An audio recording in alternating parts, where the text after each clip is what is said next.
এয়া চাওক আমাৰ জহা পুখুৰীৰ অৱস্থা। আমি দুবাৰ তিনিবাৰ এতিয়ালৈকে পেলালোঁ, ইয়াৰ আকৌ আনিছে আৰু বহুত মাছ এনেধৰণে আমাৰ যিহেতু বানপানীৰ ফলত দূষিত পানী বহুত সোমাই গ'ল আৰু এই পানী সোমোৱাৰ ফলতে আমাৰ বহুত মাছ ইতিমধ্যে মৃত্যুমুখত পৰিছে।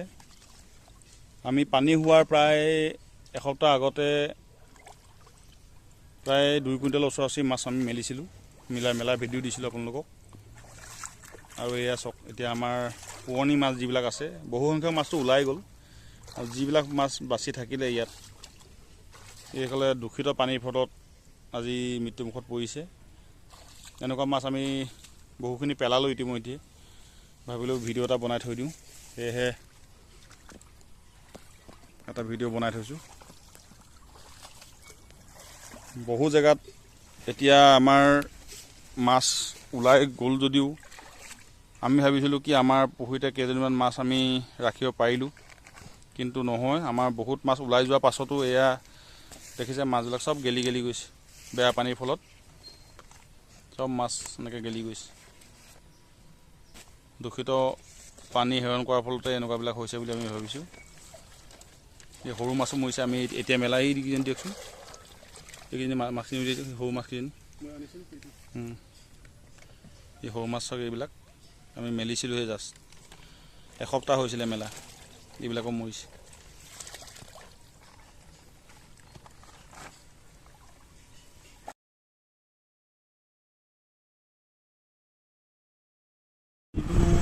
পুখুৰী এতিয়া আপোনালোকে মাছ দেখুৱাই আছে, তাত pH লেভেলটো আমি চেক কৰি মেলি এইটো 30 মিটাৰ হয়। এয়া দেখিছে বটলত মই পানী লৈ আহিছোঁ, পুখুৰীৰ পৰা পানী আনিলোঁ, পুখুৰীৰ পৰা পানী আনি এই গিলাচত লৈ দিছোঁ। এই 30 মিটাৰতে এনেকুৱা অন কৰিবলৈ যোৱা হয়, কিন্তু চাওঁ pHটো কিমান আছে। ইয়াৰ পৰিমাণটো কিমান থাকিব লাগে আৰু আমাৰ আছে কিমান, তাত চালে আমি গম পাওঁ। আৰু ইয়াৰ যদি আমাৰ কিবা পানী কিবা দূষিত হৈছে, কিবা হৈছে, আমি pH পৰিমাণ চালে আমি কিছু মানে আভাৱ পাম বুলি দিছোঁ। pH লেভেলটো 7 আছে, pH লেভেলটো দেখিলে 7 দেখাইছে, কিন্তু আমাৰ থাকিব লাগে 8। পানীৰ পুখুৰীত pH লেভেলটো 8 কৰিব লাগে, ইয়াত 7 দেখুৱাই আছে বৰ্তমান। আমি যিহেতু 1 কমি গৈছে, আমি কিহৰ কাৰণে কমিছে আমি পানীটো এতিয়া আমাৰ জয়সাগৰ যদি হয়, জয়সাগৰলৈ আমি পানীটো পঠাবলৈ চেষ্টা কৰিম। আৰু যদি পানীটো কিবা কাৰণে অশুদ্ধ হৈ গৈছে, তাত কি প্ৰকাৰে আমি ট্ৰিটমেণ্ট কৰি অশুদ্ধ কৰিব পাৰোঁ, আমি অতি সোনকালে আপোনালোকক জনাম যে আমাৰ ইমান ডাঙৰ ডাঙৰ মাছ মৰি গৈছে। আজি প্ৰায় 1.5 কুইণ্টেলৰ ওচৰা-ওচৰি মাছ মৰিছে, 1.5 কুইণ্টেল বেছি হ'ব নহ'ব। আৰু দেখিছিলে কিছুদিন আগত আমি মাছ তাত ধৰিছিলোঁ, 2.5 কুইণ্টেল মাছ ধৰিছোঁ তাত, কিন্তু আমাৰ পানী সোমাই অলপমান আমি ভাবিছোঁ যে অলপহে আমাক ক্ষতি কৰিলে, কাৰণ বহুত মাছ ওলাই যাব নোৱাৰিলে।